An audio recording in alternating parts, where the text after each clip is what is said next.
Hello, resume na po ulit tayo. Gusto ko lang po sanang minsan pang ulitin na ang ginagawa ko pong ito ay hindi upang itanyag ang aking sarili. Ito po ay bilang pagtalima sa kautusan ng Diyos na ang kanyang biyayang ipinagkaloob sa akin ay akong maipaglingkod, magamit. Gaya nga po ng naging pagtuturo ng mga nakaraan, ayaw ko pong mapagsabihan ako ng Panginoon na masamang alipin at tamad. Kaya po sa lahat po na kahit sa maliit na parang katulad nito, ay pagdamutan na po ninyo ang aking maliit na nakakayanan, sapagkat sa ganitong paraan lamang po ako makakabahagi sa pagpapahayag ng karangalan ng Diyos.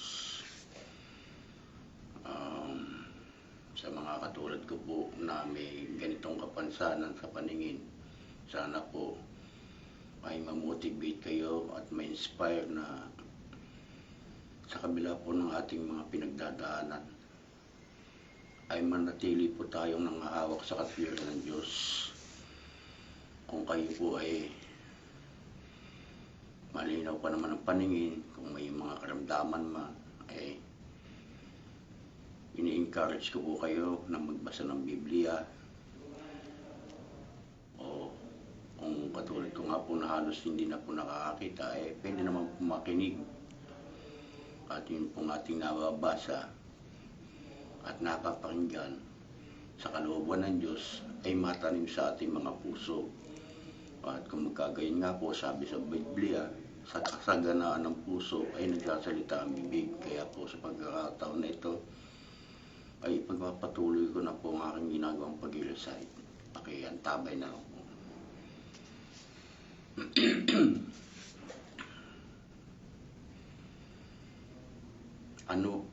Roma Kapitulo 3. Ano ang kahigitan ng Hudyo? O ano ang mapapakinabang sa pagtutuli? Marami. Sa anumang paraan. Ang una sa lahat ay ipinagkatiwala sa kanila ang mga aral ng Diyos. Ano kung ang ilan ay hindi nagsisampalataya?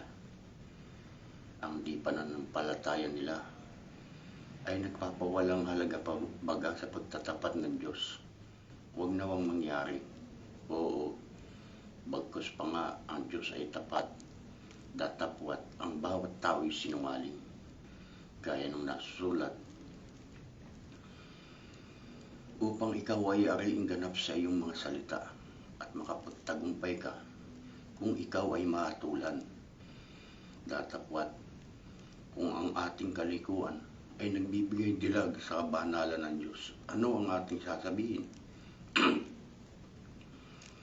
Liko baga ang Diyos na dumadalaw na may puot? Nagsasalita ako ayon sa pagkatao. Huwag nawang mangyari, sapagkat kung gayo'y paanong paghatol ng Diyos sa sanlibutan?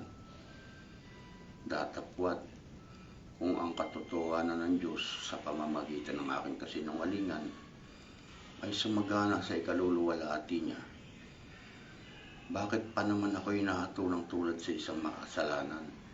At bakit di gaya ng pagkalibak sa atin?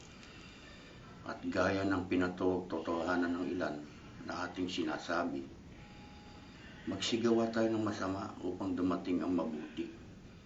Ang kaparusahan sa mga gayon ay matuwid. Ano nga, tayo bagay lalong mabuti kaysa kanila? Hindi sa anumang paraan, kundi ating kapwa sinasakdal na muna ang mga Hudyo at ang mga Griego, na silang lahat ay nasa ilalim ng kasalanan. Gaya ng nasusulat, walang matuwid, wala kahit isa, walang nakatatalastas, walang humahanap sa Diyos. Silang lahat ay nagsilihis, magkakasamang nawalan ng kasaysayan. Walang gumagawa ng mabuti. Wala kahit isa. Ang kanilang lalamunan ay isang libingang bukas. Nagsigamit ng daya sa pamamagitan ng kanilang mga dila. Ang kamandag ng ulupong ay siyang nasa ilalim ng kanilang mga labi. Ang kanilang mga bibig ay puno ng panunumpa at ng kapaitan. Ang kanilang mga paa ay matulin sa pagbububo ng dugo. Kagiban at kahirapan ang nasa kanilang mga daan. At ang daan ng kapayapaan ay hindi nila nakilala. Walang pagkatakot sa Diyos sa harap ng kanilang mga mata. Ngayon ay nalalaman natin na anumang sinasabi ng kautusan, ay ano ay sinasabi sa ilalim ng kautusan upang matikom ang bawat bibig at ang buong sanlibutan ay mapasa ilalim ng hatol ng Diyos. Sapagkat sa pamamagitan ng mga gawa ng kautusan ay walang laman na aaraling ganap sa paningin niya. Sapagkat sa pamamagitan ng kautusan ay ang pagkakilala ng kasalanan. Tatapat ngayon, bukod sa kautusan, ay ipinakikilala ang isang katwiran ng Diyos na sinasaksihan ng kautusan at ng mga propeta. Sa mga katwid baga ay ang katwiran ng Diyos sa pamamagitan ng pananampalataya kay Kristo sa lahat ng nagsisisampalataya, sapagkat walang pagkakaiba, sapagkat ang lahat ay nangagkasala at hindi nakakaabot sa kaluwalhatian ng Diyos.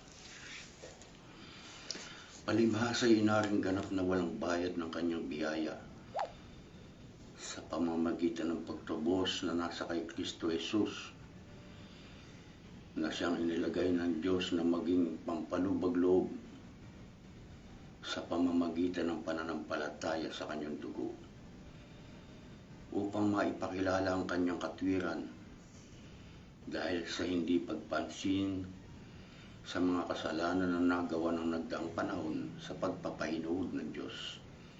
Sa pagpapakilala ay aking sinasabi ng kanyang katwiran sa panahong kasalukuyan, upang siya'y maging ganap at tagaring ganap ng mga may pananampalataya kay Kristo. Kaya nga, saan naroon ang pagmamapuri? Ito'y iniwalay na sa pamamagitan ng anong kautusan ng mga gawa, hindi, kundi sa pamamagitan ng kautusan ng pananampalataya.